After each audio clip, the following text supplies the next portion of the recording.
Hello everyone, welcome back to the Reading Corner. Thank you so much for being here. Are you all ready for another brilliant book? Fantastic. Well, today's story is Donuts for a Dragon by Adam and Charlotte Guillén.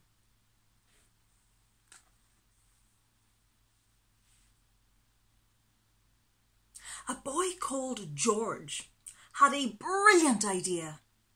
To be like the heroes of old. He would go off and search for a dragon to prove he was fearless and bold. So George built a time machine and packed his bag with some snacks that a hero might eat. There were cakes, pies and buns, and a bottle of fizz, and donuts, the ultimate treat.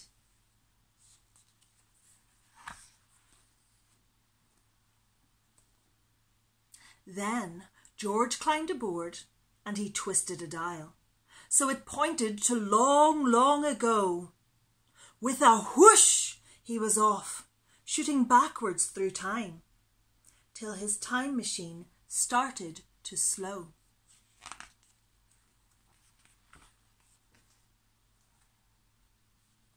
The time machine stopped and George opened the door. Was his journey through time a success? He saw something lurking behind a large bush. Then, "Boo!" said a cheeky princess. "I'm seeking a dragon," gasped George in surprise. "Take this map then," she said. "But beware, there are horrible monsters who lurk around here, and they'll eat you if you don't take care."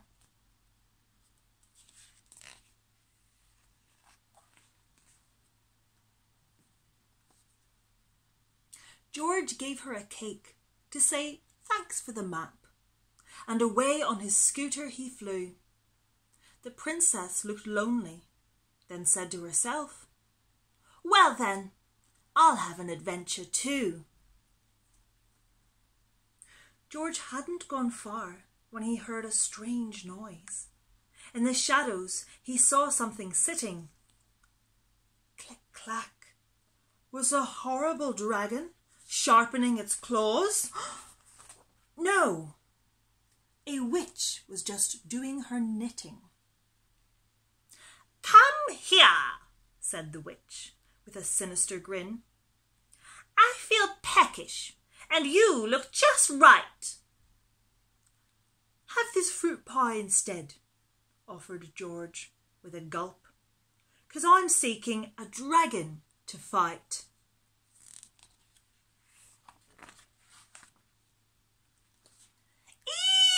"Eek!" shrieked the witch, and she trembled with fear. "A dragon's a terrible brute. It can breathe deadly fire that will roast you for sure. You better go home, off you scoot."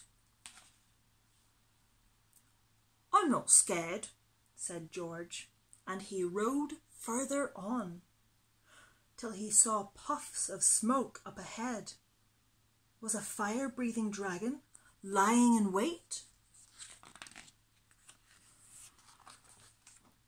No. An ogre was toasting some bread.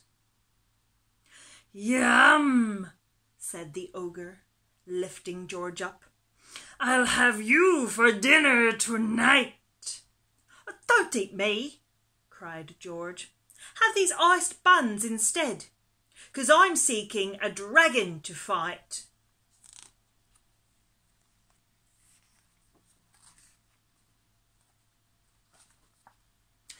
"Eep!" yelped the ogre in horror and fear. "A dragon is scary and wild. It has many sharp claws and such jaggedy teeth. You should run away home, crazy child."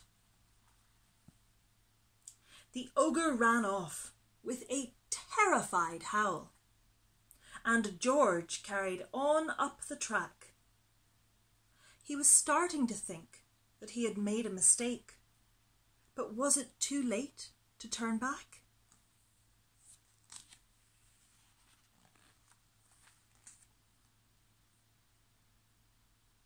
Then he stopped as a shadow fell over the path. From the branches above came a creak. Was a hideous dragon about to attack? Then George heard a bone-chilling squeak.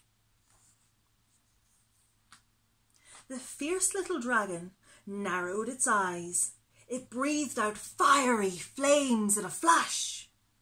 George reached into his bag for his bottle of fizz, and he put out the fire with a splash. Then George pulled out a donut and he threw it up high. The dragon looked up and it froze. It leapt off the ground and then squeaked in surprise as the donut fell plop on its nose. The dragon looked up and it burst into tears. "Please stop laughing," it managed to say. "I'm ever so lonely and never make friends. No one sees that I just want to play."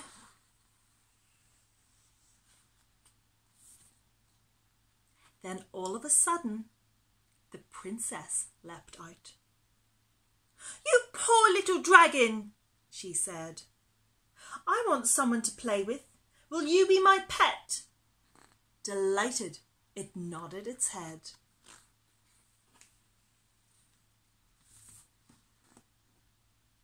They feasted on donuts until the sun set, and the dragon breathed flames hot and bright.